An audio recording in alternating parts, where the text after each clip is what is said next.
I don't like to script people when I put them on camera because I feel like it loses that authenticity, and that's what resonates with an audience, is the level of authenticity. So if you can have a diesel fitter on there talking about what a diesel fitter does, it's going to make more sense than me trying to script him. You know, you can easily mess it up as much as you try as a marketer to get it right.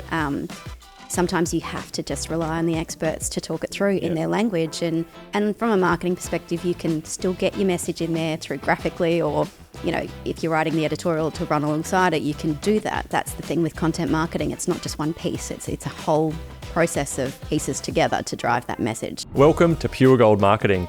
G'day, I'm Edwin Davis, your host. Join me in this series as I speak with marketing and communications experts from across Australian industry. We'll tap into their vast experience and wisdom to bring you valuable insights and perspectives, and of course, some interesting stories along the way. So join us on Pure Gold Marketing, where every episode is worth its weight in marketing gold.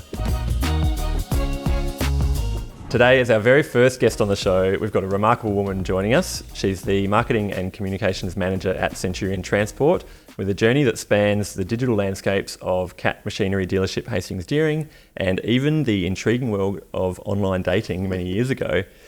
Please join me in welcoming our guest, the insightful and the intriguing and dynamic Ashley Lioubachevskii. Oh wow, don't oversell it. Thank you. Thank you very much for coming on, Ash. No dramas at all. Happy to be here. How's your week been so far? Chaos. Controlled chaos, but no, it's been really good. Awesome. Well, I appreciate you coming on. And I know when we were first talking about this podcast, you had a few things that you wanted to have. My demands. A few demands. Yes, diva demands. Unfortunately, we didn't get hair and makeup truck to come along. We didn't get catering, but we do have something for you. You made a specific request about some. Did it? You wanted 1,000 green M&Ms. I did. Okay, just give me a moment to count them all. You start counting and see what we got. I'm gonna eat. And then I've dropped them. Now, green M&Ms though, can you get them alone in a packet, or did you actually have to? We found these in bulk, so yes, we didn't have all the minions counting them out one by one. It takes away my whole diva demand. We'll have to up the ante next time. But yes, thank you very much for joining us on. Ash, I'm keen to hear a bit about your work in marketing across comms and corporate world. You've been in it for a little while now. Just a short time, yeah.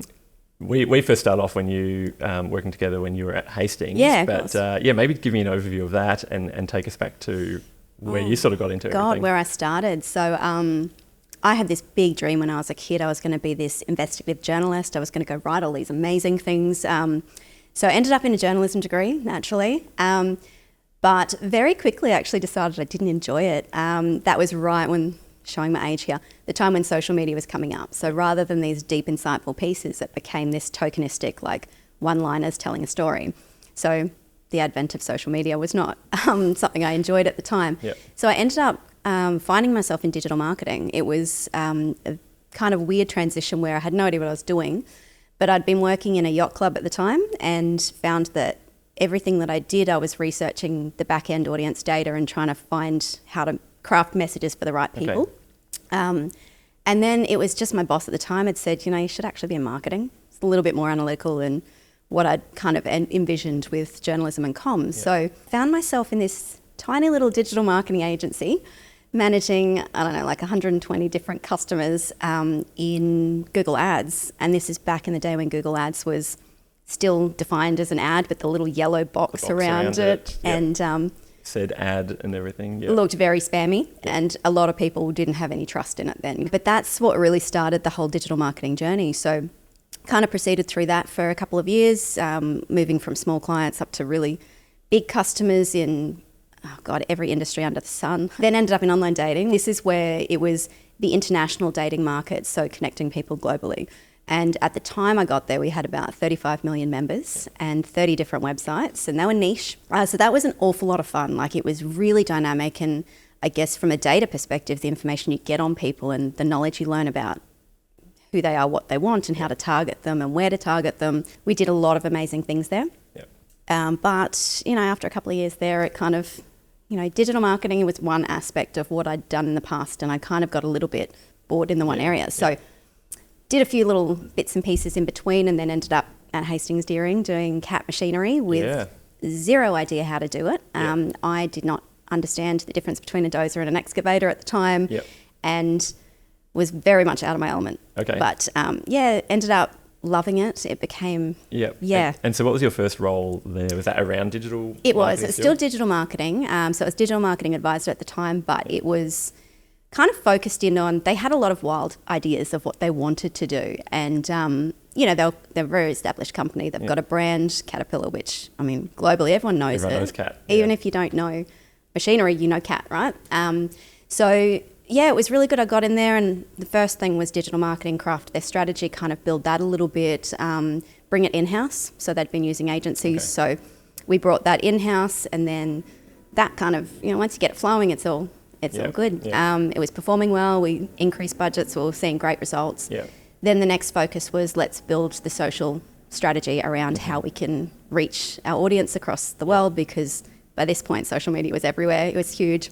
So then crafting around that, and of course, there's more to social than just posting on a LinkedIn page or a Facebook page. So then it kind of evolved back into my comms and journalism skills, in the sense that now we need to actually start telling stories. We need to start developing pieces for our audience and what they want to see, and how we want to put these messages out there. So tell me more about that. Like, how do you go telling a story in the mining industry about something you have no idea about? That's right. It's going to be interesting to people and help the Hastings brand. Yeah. Well, I guess, as I said, I had no knowledge of heavy machinery at the time. Honestly, one of the biggest things that I did was, I admitted I had no idea. So I was really lucky. I worked in the operational area, in the sense that I could literally walk out the back and climb on a mining machine. Yeah, I just ended up popping out the back and just hanging out with the diesel fitters, chatting to the supervisors, understanding what they did. Yeah. And the funny thing is, obviously, they do it all day, every day. So it's not fascinating to them. Yeah. But for someone that's so fresh and has literally no idea, that finds every aspect of it fascinating, you start asking them questions, they get this kind of excitement to kind of sell themselves and what they do. And so for me, it was definitely about building those relationships and understanding who they are, because that then helps me understand who our audience is, because it's all interconnected, right? They're a similar type of people. They all work with machinery. They either drive it, fix it, buy it, sell it. Yeah. That was kind of like the journey, was me really just getting out there and learning about all of this stuff. And the key thing for me was always understanding, look, as marketers, we always have like a message that we need to get across, right? And the business has objectives. They want to sell it, or they want to sell the service. And, we come up with all these creative taglines and all these fun things to try and cram into a video or an editorial or whatever piece of content we're creating. But at the end of the day, it's the audience and what will resonate with them. So, So you're sort of like taking this top line business kind of need and then turning it into something that's going to be... Yeah, something will resonate with the audience, or that they'll understand. Because, a lot of the times in what we're doing, we're trying to sell like a benefit. So say it's 25% increase in efficiency. And it's a nice thing to say, but what does it actually mean to the guy operating the machine or buying the machine? They want to know how much dirt it moves, how much faster it's going to move than the previous machine. And if there is technology, look, a lot of guys are a little bit hesitant with new technologies that come in because they don't understand it. I was exactly the same back in the day in my journalism career, where I hated the idea of social media. But it's the more education you have on it, the more understanding you get of these areas, the easier it is for you to actually utilise them. So again, you've got to understand who the audience is and what maybe their pain points are when it comes to why they may not be adopting technology or whatever it might be, and figuring out how to talk to them about it in a way they'll understand and see the benefit. And I think that's where, like, one thing, when we've worked together at Hastings Deering, where you've made those connections with people on the ground, and that seems to have gone a long way with building trust and rapport with the people in the industry, rather than just staying back in the office. Like, how did you find that 100% helping your case and your projects? Yeah, look, I think every marketer operates differently, and they've all got their own styles. And mine was more, as I said, like, I don't know what I'm talking about, so I need to talk to the people that do. Yeah. And as I said, like, you just learn so much. Like, back when I was there, I could talk about, component rebuilds and every component that goes into that, and how long it takes and what it takes the guys to get it and do it. Yeah. And obviously all this is learning, because I'm standing there with them for the 3 weeks it takes them to do this project, filming every aspect of it, asking those questions of them to be like, why is this taking so long? Yeah. Is this normal? What's the issues? And they'll tell you. You get an understanding not only of the process they're trying to achieve, but why the machine's in that state. Because, they are used very hard in Yes, some hard environments, and it helps you to see, you know, kind of like, okay, well, that's a pain point, because if it's utilised in this area, for example, it's going to suffer damage in these places. So we can then use that information to kind of like educate our audience and like, you know, proactively say, look, before this becomes an issue, you can do this and take these actions. And again, talking to the guys in the language they use, not marketing speak, I think is a lot of us. It's a stronger point and a stronger call for them. I find that a lot often. You know, the initial idea might be to like, let's keep to the corporate slick messaging, but that's just going to like glaze over people as they're watching a video and switch off rather than hearing from someone on the ground. It's all industry dependent, right? Because I think there are some industries, particularly when I was in finance and insurances, that you need to have that. And that's a compliance thing for one thing. But secondly, it's also the people that are digesting that information would have a higher level of understanding of those products, right? So they don't need to... I don't know, different audiences, I guess. It's enough. Just, to me it was all about, speaking language and distilling whatever marketing message we have. And that's what I found with particularly Hastings Deering and currently in Centurion as well. The audiences are that more blue collar. They like to do things face to face. They're not email users. And if you've got a question, give them a call and they'll answer straight away or go out the back, you know. And so it is, you know, I can talk marketing speak as much as anybody wants, but these guys will just glaze over, as you said. They just doesn't mean anything to them. So in the mining and like heavy machinery sort of industry, what sort of challenges would you say you've seen generally in terms of trying to market and communicate and produce content? Mining has a lot of challenges, and I think the biggest challenge I saw when I first started was, firstly, not many people were doing it. It was kind of behind closed doors almost, you know, and for good reason. Obviously, there's a lot of safety concerns, there's a lot of IP, there's a lot of things that people don't want to talk about. But when you look at the market over the last few years, there's been so much difficulty with attracting talent. It's a big thing across all industries at the moment, but, you know, to attract people to want to work somewhere, you need to actually talk about it. So firstly, access was an issue. People didn't want to necessarily talk about it at the time, and to some degree, you got to prove concept before they'll buy into it, right? So we had to do, you know, a lot of random little things to try and showcase, you know, the benefit of what we're trying to do, that talking about it's not a bad thing, particularly if you talk about it on the front foot and not retrospectively after an issue has happened. So, you know, at Hastings particularly, we were they still are, a very safety conscious organisation. And, you know, again, a lot of people get a bit annoyed with that, but at the end of the day, the point of it is so that everyone goes home safe. And again, it's sometimes people don't see it, they just see it as a hurdle or a hassle. So if you can talk about it before an incident happens, then you know, it can potentially avoid those issues as well. So, you know, that was an issue. Access being that you're trying to get on sites that people don't want you on or they don't want being filmed because, you know.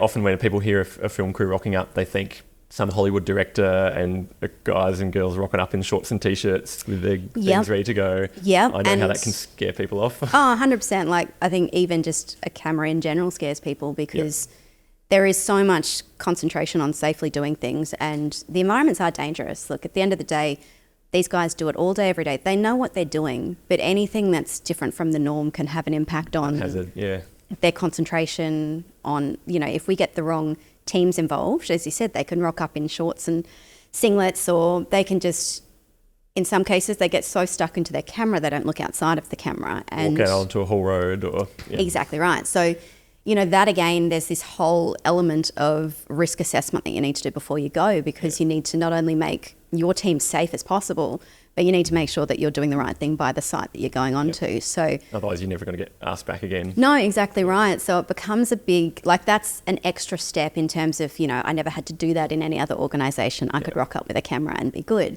But in both my previous industry and current industries, it is a huge, you know, it's a huge component of what we do. So yeah, you need to be considerate of that. You need to go through certain levels of approvals. There needs to be inductions, and sometimes they're like several day online training.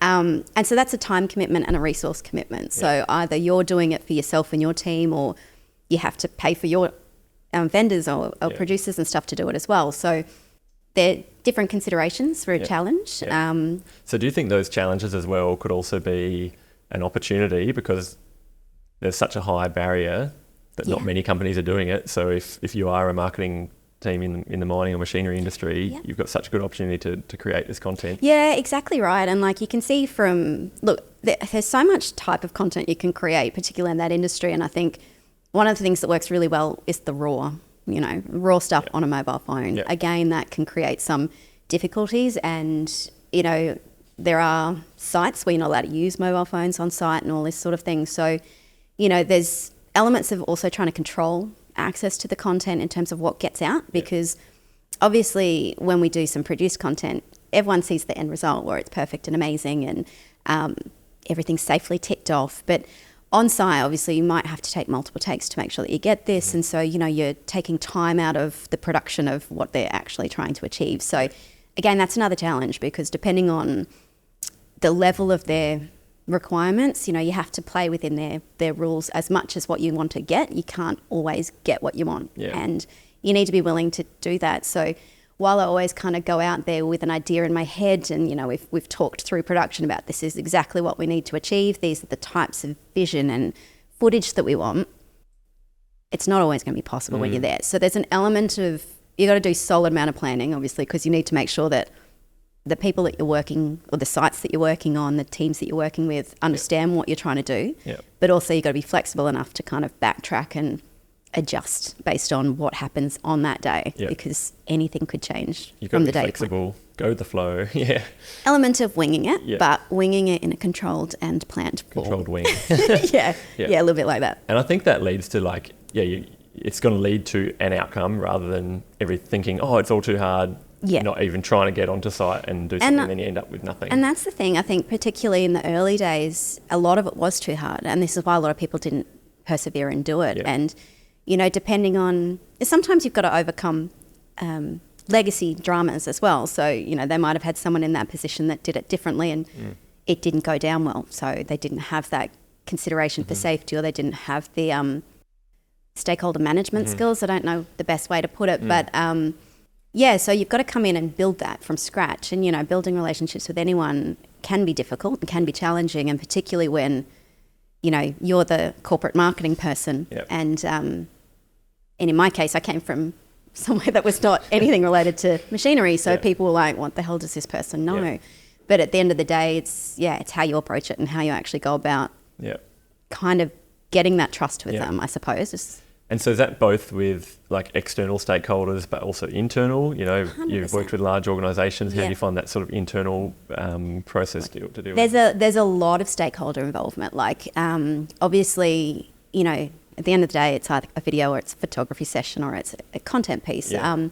But the involvement of so many people needs to be considered to do it, because again, while I learn a lot on the job, I'm not a subject matter expert in any one of these things. So you need to have the right buy-in from those teams to be involved, to not only give you the accurate information, but to cross-check it 1,000 times to make sure you're actually going out with the right information. In terms of internal, there's obviously the marketing component, there's this business component, the message that they want to get across. And, as I said earlier, with the marketing message, I don't like to script people when I put them on camera, because I feel like it loses that authenticity. And that's what resonates with an audience, is the level of authenticity. So if you can have a diesel fitter on there talking about what a diesel fitter does, it's going to make more sense than me trying to script him, because I don't know the details and I don't have the lingo down pat, That's a hot tip right there. I can talk a big game, but really I don't talk like these guys, and I can't even tell you what half the tools are. So you can easily mess it up as much as you try as a marketer to get it right. Sometimes you have to just rely on the experts to talk it through in their language, and you can tell them what you want them to say in terms of, I want you to get this message across. But the way they might get that message across is not necessarily the wording I would use. But if it's the wording that the audience would, then that's a success to me, because you get everything in. And from a marketing perspective, you can still get your message in there through graphically, or if you're writing the editorial to run alongside it, you can do that.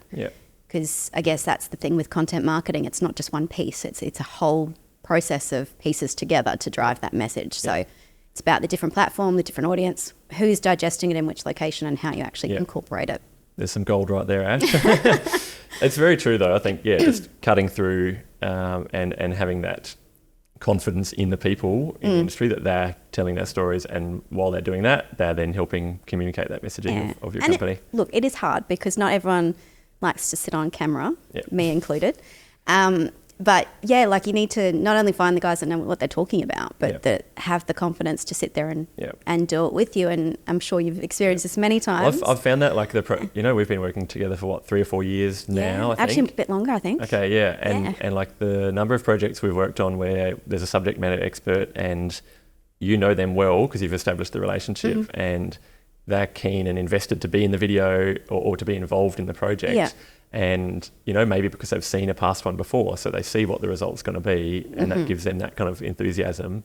But I think that goes such a long way to get that's, people of the industry. That's the proof of concept I was talking about. Because again, like even now we're sitting here with mics in our face, cameras in our faces, and that's intimidating for anybody. And I think, when you show them something you've done previously, they can see that they're probably only physically on screen for maybe, 30 seconds and the rest of it is actually showcasing what they're talking about. So that can make them a bit more comfortable as well because they're like, well, I can nail naming my name and saying what job title I do. And that's when they're on camera. So, it relaxes them a little bit to understand that it literally is a conversation between them and the director and the camera is just, we're there to help them win, to make them look as good as possible. Exactly. All the ums and ahs and the stops and starts can be cut out. Cut that out. And once they understand that, then it's a little bit easier. And look, I think that also goes to choosing the right team that you bring on board, right? Because you need to find a team that actually can understand your audience, work with them effectively and not put pressure on them to try to perform as talent because the people I'm bringing on, they're not talent or not talent in Hollywood. The sense of, it's not Hollywood. They're not... not paid actors. They're not scripted. They are real people doing the job and that's what we want to actually showcase. So how have you found that, like working with Pure Gold Films on what, probably 100, 70, 80, 100 projects? Thousands, How have you sort of found that process in terms of what level of involvement to have us come in on? Is it, do you want us to run with it and control everything, or do you prefer when you run with it and you've just got a team in? What kind of level of involvement do you like to have with a production company? Look, it depends. And obviously in a previous life, I was very heavily involved and I was on site all the time and again, I think that helped with the stakeholder engagement and knowing the people and having them comfortable. There are times that you can't have that level of involvement, right? Because, you might have 75 shoots to do in 1 week or, annual leave, or you've got other priorities with the business. So it needs to kind of be a dual thing where it's like, if I can set you up with the right people to go and, the right stakeholders, then they can work with you on it. And this is the thing, like it's all about the people that you involve in it that make it work. So it's giving them a level of understanding of what the output needs to be and being able to trust that, look, I've seen Pure Gold on site a million times before. I know how you operate. I know how you engage with, the people that we put in front of you. So that gives me confidence to allow you to go off and do your own thing within parameters and knowing that you'll be, safe and doing everything as per the book. So I guess either or, depending on project. And I've enjoyed that process of, like sharing creative ideas. It might be like, okay, we've got this shoot out in central Queensland and we're wanting to showcase this. And we can chat back and forth to come up with a concept. That's it. And so there's sort of that ability to have that creative input. And I think when you do involve people that way, you end up getting and that's the thing, lifts everyone and the result. I have a lot of ideas, right? And sometimes you just you don't have any. Like that. Sometimes you're like, I have literally no idea what I want to do here, but I need to do something because it's business requirement and I'm forced into it.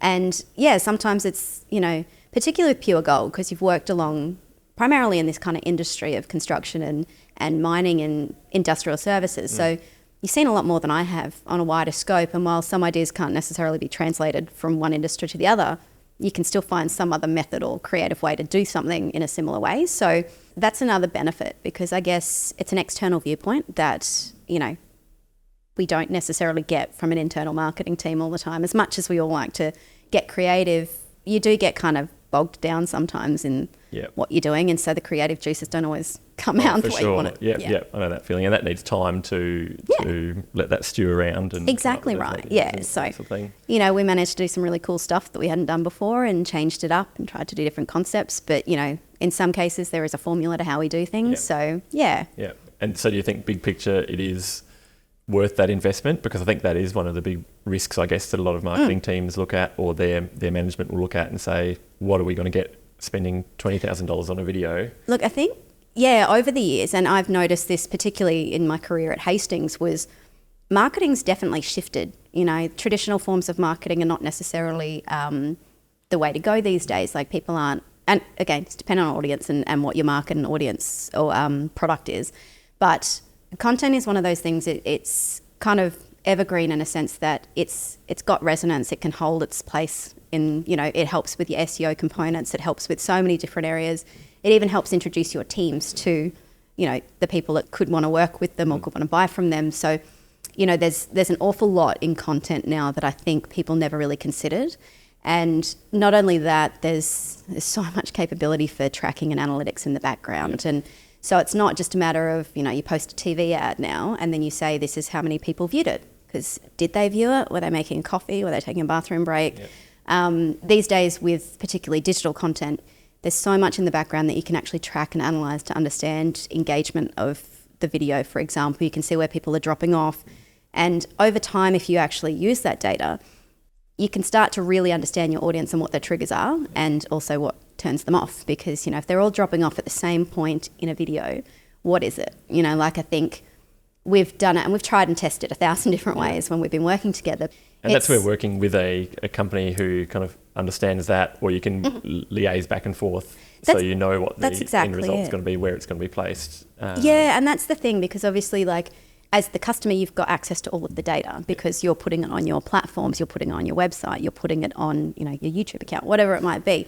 So you've got the data, and to me, one of the big things with working with a company is you need to provide them with as much information as possible, whether that be in, the point, the message, but also the analytics and the data from previous experiments, so that you can actually make the most out of it. So they've got the expertise in the creation of it. And again, sometimes they've got the great ideas that you don't think about, but they are able to perform without you giving them something as well. So it's definitely like a partnership more so than I'm hiring you to do this job, do it my way and get it done. So when it comes to, I guess, broadcasting some of that content out, and I know you've got your background in paid search, back from the online dating world and all sorts of things like that. So Google down to a T, and you know how to target. A bit, yeah. I know it's changing all the time as well. But would you suggest to someone that's a general marketing manager, would you suggest them to go out and invest money in Google AdWords or LinkedIn marketing, or is there a better way? I would suggest, the first thing I ever do when I start a new job is dive into their analytics. So diving into, and that could be anything, that could be their Google Analytics account, to understand what traffic they're getting to the website, what people are doing once they're there. If they have existing or legacy accounts, look at that. Like, did it work? If it did, why? If it didn't, why not? Because a lot of the times I've gone into businesses, and particularly if they haven't got that maturity and they haven't just done got an agency to do it, right? So if they didn't have attribution set up correctly, or they didn't have tracking and conversions and all that kind of stuff, you're almost flying blind.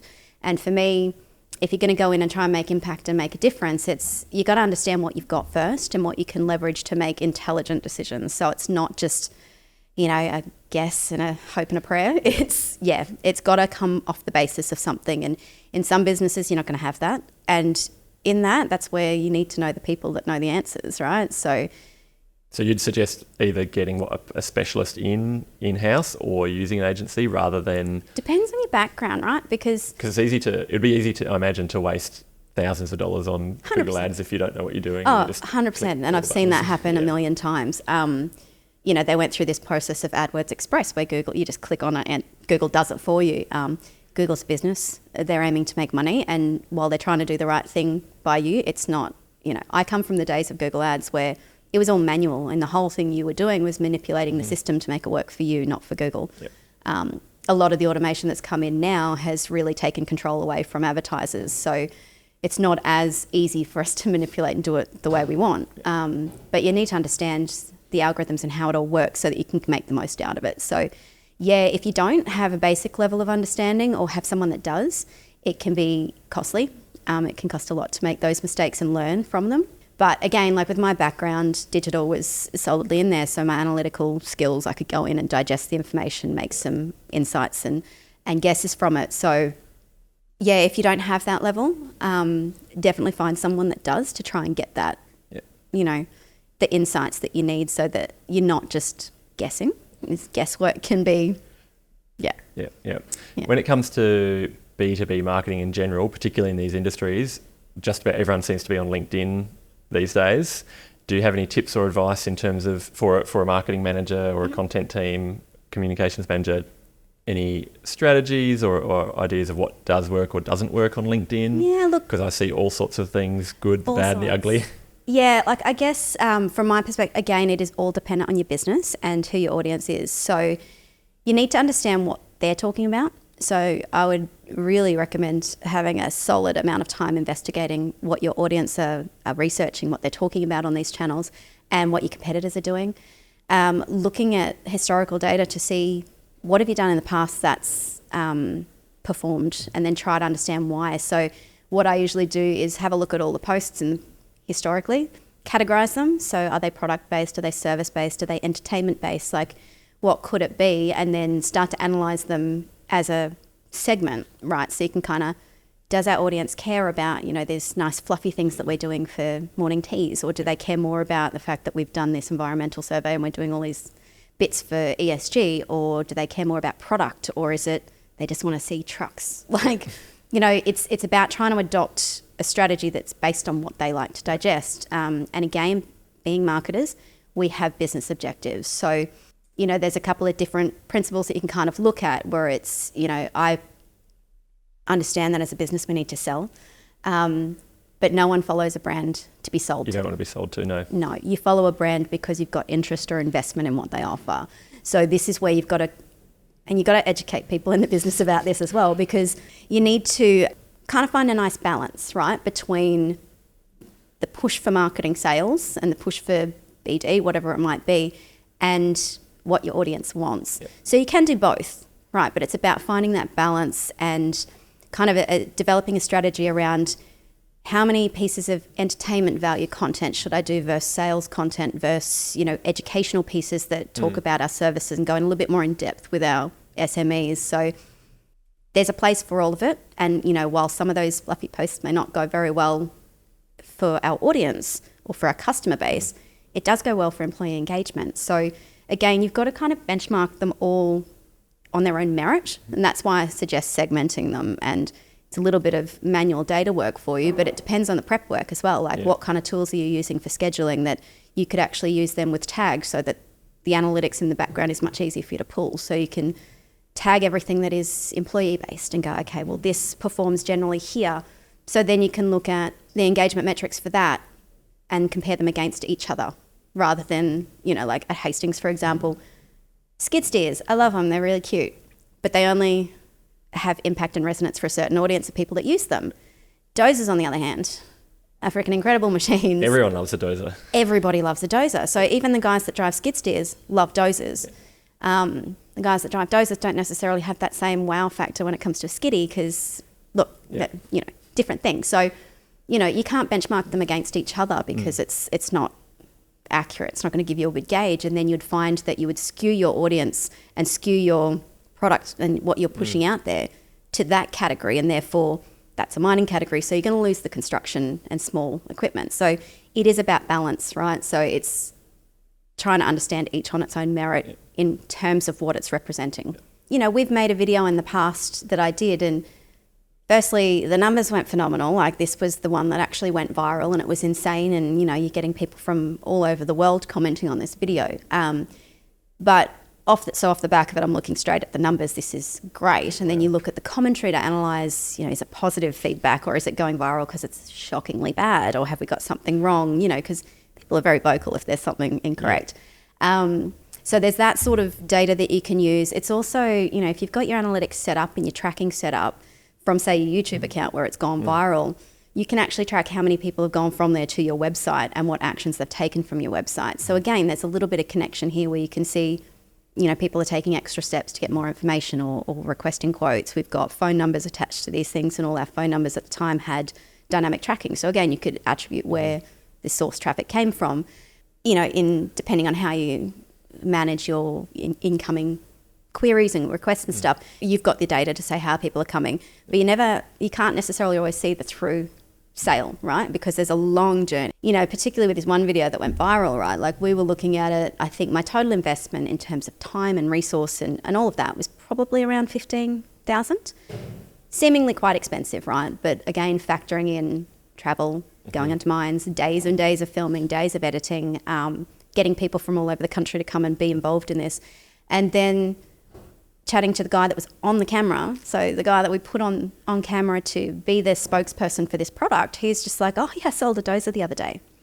Because someone called him and said, didn't realise you could get me a dozer, because I think his relationship with them was primarily drill-based or something like that. So, he could tell me straight up how many dozers he sold because people mentioned they saw his video. That's fantastic. And, seeing his personal profile increase because of that as well, because we don't necessarily connect their personal profiles to the videos. So he could be in it.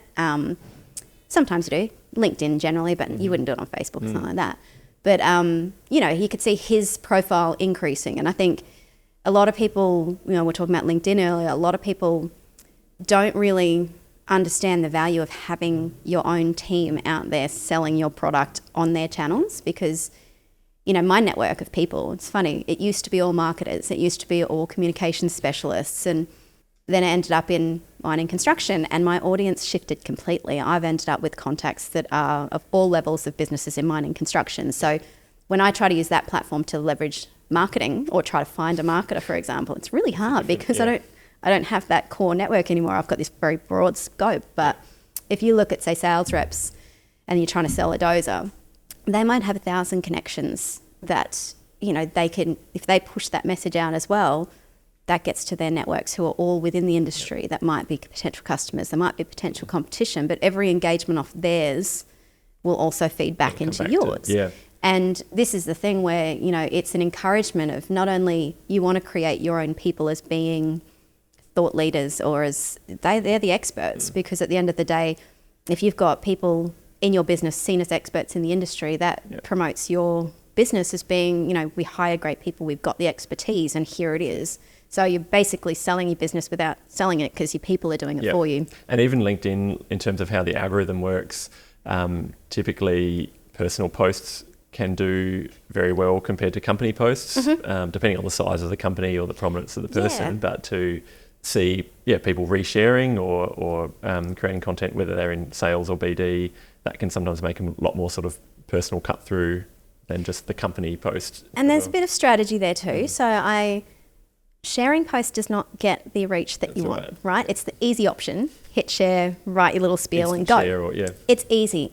But that's where it doesn't necessarily get the reach, right? So natively posting those things is key. So, if I produce a piece of content for the business, we promote it for the business and we promote it on their channels. But if, for example, I was going to promote it, I would natively post that myself and get access to the videos. So it's also about providing your extended team in the business with the content to be able to use that natively and get that reach, because, in some instances, because their network might be more solidly around, whatever it might be, they might be mining people, right? So they're not construction.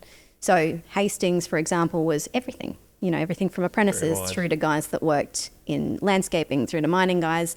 Whereas someone that's cultivated their network around what they specifically do probably has a more relevant network to that product. So when they post it, it can actually do better than the business one. And it's not based on follower numbers or anything like that. It's based on the engagement and based on the network and what they're attracted to. So this is where having a strategy around your own people in the business and promotion of what they do and promotion of the business can actually drive really good benefit for the overarching business accounts as well. That's it. And that point about using sharing the content natively or uploading it, even you're getting more resonance if you upload the video directly to LinkedIn rather than linking through to a YouTube video. And the other one is with captions and subtitles. I think LinkedIn even say if you include a subtitle file, you're going to get 30% more prominence. What do you think on that? Right. Yeah, so when it comes to captioning on videos, obviously, over the years, people have looked at the stats around it. And I think, at one stage, it was about 80% of people watch videos on mute. And consider where people are watching videos a lot of the time. They might be at work and, in in a public space, or they don't have earphones or whatever it might be. So they're not necessarily listening to it on volume on its first view. So this is where captioning can really help. If you can, as I was saying, with getting that first instant screen that captures them, you then need to keep them engaged. And sometimes if they're in a moment where they have it on silent, you need to have captions so they can start understanding exactly what they're watching. And then oftentimes you'll find they'll then go and turn it on and actually listen to it or watch it a second time or third time. But it is, important to consider all of this when you're actually getting your video produced, because you want to give it the best chance of doing well, and you want to give it the best chance of someone actually accessing it. And again, from an accessibility point of view, not everyone has hearing, right? So you need to just make sure that you're factoring in all kind of abilities so that you're actually making sure that you're producing content that is accessible. Yeah. And the other thing with captions, like everyone's going crazy about AI these days and auto-generating, but the number of times I've seen like auto-generated captions that just do not get it right, particularly in like these big industries where you're talking about rail equipment or a D11T dozer or 657 or something like that, particularly with the Australian accent. AI does a terrible job of picking up some of these words and terminology and company names or people's names. And if you've got this auto caption on that's coming up on your video that's got your company name incorrectly of something ridiculous. I'd love to see them do my name.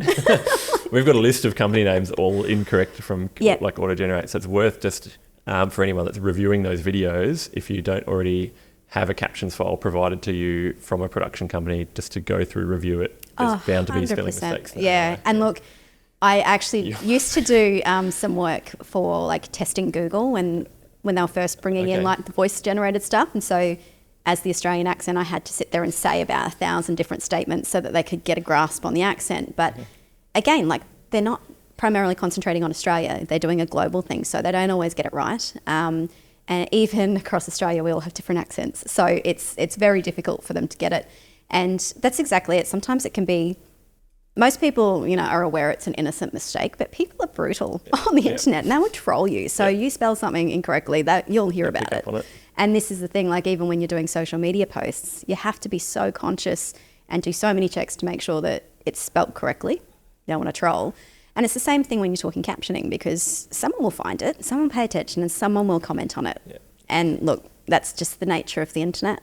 That's it. It's worth having a few eyes to look over it. Exactly. Sure. Yeah. So Ash, you are now at Centurion Transport, Marketing and Communications Manager. Yes. Tell me about that role, and I'm keen to hear as well, like your transition from your previous role into like the leadership position that you're in now.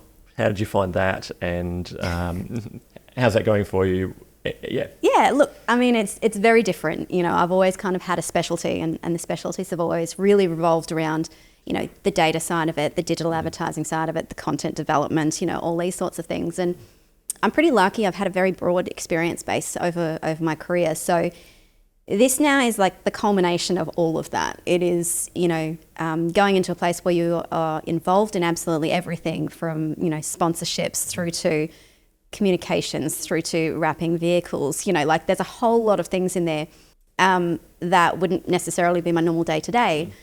But the good thing is I now have staff that I can teach to do this, and, in a different way that they've probably done in the past. And, so it's a very different environment for me. And as with, my first experience at Hastings, I actually heard of Centurion through working at Hastings. They were the carrier that moved all of our heavy haulage. So I actually kind of thought everybody knew them, because I did. Turns out, no, it's very industry segmented thing. So it is a whole new industry for me to learn. There's a lot more to it than what I thought in terms of what the business does and what they offer.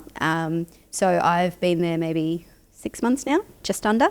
So it's still a massive learning curve in terms of what we do as a business, but also in terms of what the scope of the role is, because there's so much potential for this business, and they haven't done a lot in the past in the way that I've done it. They've had teams that have managed it. It's just been a different style. So how do you approach something like that? Thinking, I don't know, you're not thinking just month to month, but big picture. How do you approach? What am I doing? Trying to communicate this brand and the messaging. Yeah, look, it is same strategy as what I did at Hastings. It's know what you don't know. I can come in, I can talk marketing till the cows come home. I can tell you about content. I can tell you about social. I can tell you best ideas and best strategy. But I need to know the business, right? And I need to know what they see as a priority, because, you know, you've got so many different divisions in the business that I hadn't factored in, admittedly, before I got there. But they all have equal value in terms of, you know, they all drive something for the business. And this is where it's really important to spend a lot of time working with the key stakeholders to understand, you know, what their objectives are, because if they have a certain KPI to meet for the 12-month period or for the fin year, we need to understand, well, how can marketing and comms actually support that? Because if they can't meet it without our support, we need to obviously be able to support, have the resource to support and the quality output to support. And we can't do that without their knowledge. So I think that's a mistake that some marketers might make, that they just sit in their marketing silo but don't interact or really engage. And I think in some cases, and I'm not, you know, not dismissing that as an output or as a method of work, but for me personally, I'm not the type that will be happy just sitting at my desk trying to do what I do because I think I know best. Because I don't. Like, it's all a learning curve, and I think the best thing would be to admit what you don't know. And I got no qualms asking questions, and it might sound stupid to someone that's worked in trucking for 100 years, but, you know, again, it's the same thing in that often the guys that have been in the industry for a long time don't know the extent of what they know until a question is asked. And, you know, sometimes it's about building that relationship with them to figure out exactly what they know, what they've forgotten that they know, and what you need to be able to do your job properly. So, yeah, it's been a big transition of, you know, meeting a lot of new people and new terminology. That's right, B doubles, road trains. Oh my goodness, and all the different prime movers. Like, again, people get, similarly to CAT, people get very passionate about their brands. So it's got to be a Mack truck. Well, that's the thing, and like, I always thought it was Mack, but we did a poll for Valentine's Day. It turns out it's Kenworth. There you go. Yeah. Is that an Australian thing versus North American? Or our audience is primarily Australian-based. And at this point, because we have, you know, the business has grown so much in the last few years, and most of that, we started in Western Australia. So, you know, we've got a huge following over that side of the country, and we've expanded so quickly now into the East Coast and Central Australia. So we're trying to now build that audience across those areas because we're still fairly new there. And this is the thing. So, yeah, with that poll, it was probably mostly West Australians, but there was a huge volume of responses that, we were quite surprised about. You know, it's just one of those things, you throw it out there and see what bounces back. That's cool to start to hear that. And you have to do a little bit of testing, right? Because, again, I don't know everything. If they don't have a solid set of data for you to kind of have that ability to do the segmentation and understand what it does, it's, all right, well, we've done a lot of, you know, posts about XYZ this week. We need to do something fun. So you do something silly and ridiculous just to test out, is it going to work? The great thing about digital, if it doesn't work, you just don't do it again and you can actually remove it. That's right. And this is where, you know, I've always found digital is a great place to test before you go to market in areas that you can't necessarily pull back on. So, like, say you go out with this amazing creative, you think it's perfect, rather than investing like 50 grand in a billboard, try it on digital, see the response first, and then maybe go to the billboard, because you can actually figure it out. You know, as a marketer, you've got to be prepared to test and learn. Like, we don't know it all, as much as we'll tell you we do, but it is, now you've got a lot more capability to actually be testing these things as well. So such a good idea to follow those little bullets before you shoot the big cannonball. That's it, yeah. Which is very cool. You obviously travel a lot for your work, whether it's over to Perth or, you know, previously Northern Territory, Darwin, all throughout Queensland. Do you have any interesting stories along your travel adventures? Oh my goodness. Or whether it's a particular project or something gone wrong or... Look, I've got to admit, we've never really had too many things go wrong. Effective planning, I think, has prevented that. But we never found them in min lights. You know, we chased them around for a while, couldn't find them. Yes. We did go swimming with crocodiles, which was a key highlight of mine. And I was very fortunate to have 2 professional photographers there taking photos of me. So it's killer. Me and William, the crocodile. He was a big boy. He was huge. Yep. He was huge. But I guess, you know, when you are traveling a lot for work, it's tiring. It's really draining. And I think one of the things I've always tried to do when I'm asking that of anybody is to ensure you have a little bit of fun. Like, and this is the thing, like you get to go to some of these incredible places that, I mean, I would never have gone to Boulia if it wasn't for a wheel loader. And I had to go and film something about a wheel loader. And again, it was a great opportunity to go and see a part of the country that I don't think I would have gotten to otherwise. And, you know, you take the time to figure out, well, what is here that I won't see anywhere else? Yeah. And that could be, you know, going to a Min Min Lights exhibit, which is classic, wildly bizarre, almost terrifying. Or, you know, like where were we? Billawheeler, we went to go and see the biggest chair. That's right. We sat on a very large chair in a Sat park. on a big chair, yeah. Like it's little things, but it's silly and fun, right? And you have a little bit of a laugh about it. So it makes it not just about work because you're away from your families, you're away from home.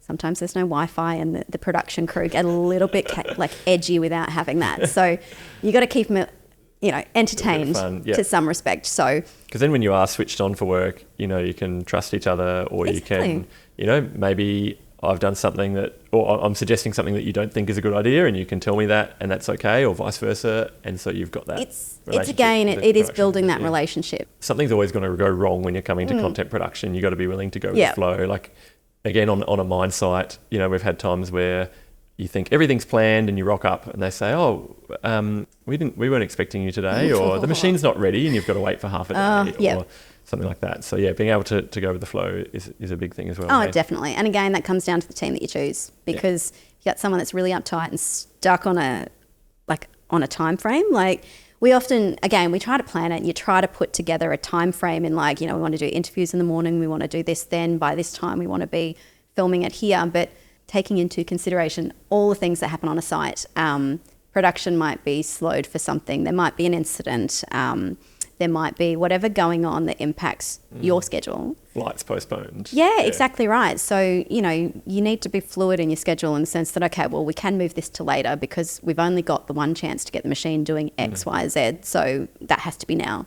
Even timing, like as in sunrise, sunset, like you want to get all these things done, but you've got, you know, a very short and distinct time. So you need to just work with what will actually happen at that given time. Do you have any thought? Everyone seems to be talking TikTok these days as well. Has anyone that you've seen, has anyone cracked it with B2B marketing or corporate marketing on TikTok? Look, again, TikTok is a very, it's a very, very wild world. It's something that I'm not overly familiar with because, you know, showing my age, it is a very young, dynamic platform. And I think what I've noticed, and this may not be a positive, is that everyone's just trying to be everything on there. And it doesn't work for every brand. You know, again, is your brand the type that would be singing and dancing? And if you look at what your brand is, you know, in some respects, when you build your brand framework properly and you've got a personality and a tone of voice and everything that you do, to maintain that genuine feeling of your brand, you can't necessarily leverage every platform. And if it works for your audience and if that is what they're doing, then you need to find a way to engage with it and find a way to be there. If not, then focus your energies on a channel that actually works for you. Because again, unless you've got a team of, you know, 50 people, one that's managing every single platform with independent strategy for each platform, you can't necessarily be on everything. So you need to hand pick what works for you and your audience. And it's much more suited again to the focus on the individual content creator with their phone. Yeah. So when it comes to more of that corporate space where, you know, you don't really want a film crew creating videos for TikTok. And it is, doesn't quite work. Well, that's as I was saying earlier, it's the raw mobile phone stuff, right? And it is individualistic rather than branding. Yeah. So, you know, ideas to be able to utilize that is, you know, you've got a personality in your brand. Like if you've got a salesman that everybody loves and everyone knows and in the industry is quite famous and they've got a whole kind of personality behind them, then by all means, like leverage that and utilize it, but don't make it fake. Yep. And this is where, as a marketer, you come in and you'd say, I need you to say this message. You got to let them own it in their own way, in their own language. Don't try and force it because then it's not going to work on a platform like TikTok. Yep. The audience on that platform is very discerning and they know what's fake pretty quickly. Yep. They know the trends, they love all of this stuff, but it also comes and goes very quickly. Yep. So to be on top of it, you need to be on top of it and you need to have a proper strategy for how you're going to manage it.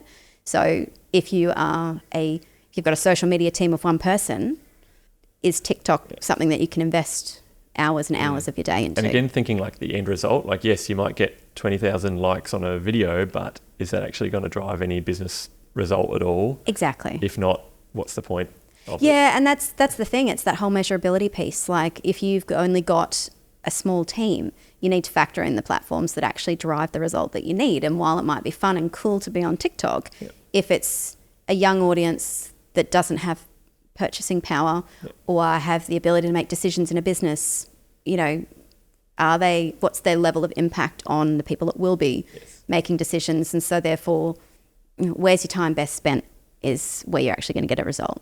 Yeah, that's it. Well, Ash, it's been fantastic catching up with you. Thank you so much for your time. Nice. If people are keen to get in touch with you for any reason, how might they be able to get in contact? LinkedIn's probably the best way. If you can spell my name, that always gives you 10 extra points. Okay. And green M&Ms is also another great strategy. Send Ash some green M&Ms. There you have it. Cool. Nice and cheap. Well, thank you so much, Ash. It's been fantastic having you on the show. And we look forward to keeping in touch. Yeah, awesome. Great.